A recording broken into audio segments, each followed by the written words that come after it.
Hey everybody, Umbrella Rocks here, and I just got finished with Resident Evil 7. Hoo boy. Now, there are a ton of reviews already on YouTube, so this is going to be more of an opinion piece, which is okay.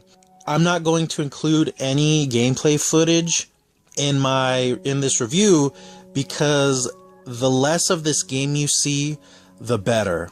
And unlike GameSpot, which included spoilers in their review, and then when they had realized their folly, just left a comment in the comic section saying, "Oh, our fault, live and learn." No, you fucks. All you had to do was put in the title spoilers, but that would have caused you to get less views. So you said, "Oh, fuck it." Oh well. So like I said, I'm not going to include any gameplay footage in my review. So, does Resident Evil 7 feel like a Resident Evil game?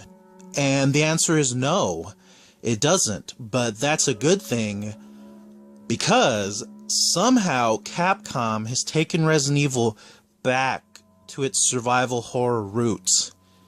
Because in this game, you are in an isolated area, you have limited supplies, and you've got to survive. That is the gist of it.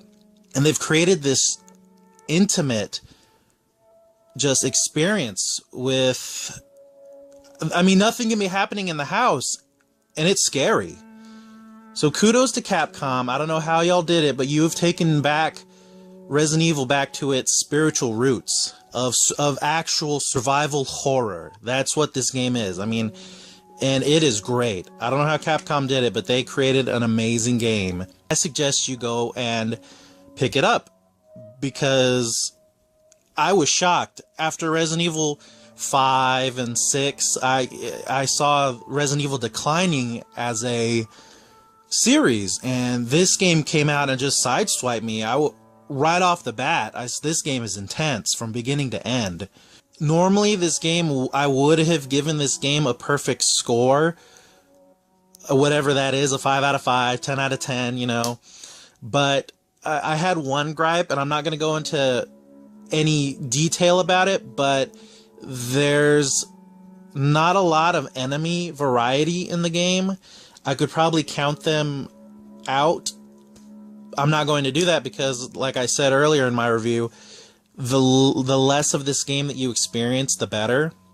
But continuing on into the VR of that game, I actually got to try it out, and it is pretty awesome. It's very, even more intimate of your gameplay experience using the VR. The only thing, though, is from person to person, they have different reactions to the VR. Whether it makes you dizzy, it gives you eye strain, or it hurts your neck, because you are supporting this VR headset with just your neck, and neck strain does become a thing, and that might be a concern if you are a average gamer, because the average gamer plays more than an hour or two at a time. A gamer will play 4 or 5 hours in one sitting, and you really can't do that with VR, especially because of the eye strain. And I noticed that it does put strain on your eyes, because you're focusing on a object that is right in front of your eyes. I would say test it out before you go and pick one up, because you're going to have a different reaction from everybody. And I myself noticed considerable eye strain and neck strain just from using the thing. I don't really get dizzy, but like I said, from person to person it's different. So I give this game 9 out of 10, 4 out of 5. It's awesome. I just had a couple nitpicky problems with the game, but they're very unsubstantial. It's just a couple things they could have did better to have made this game a perfect game.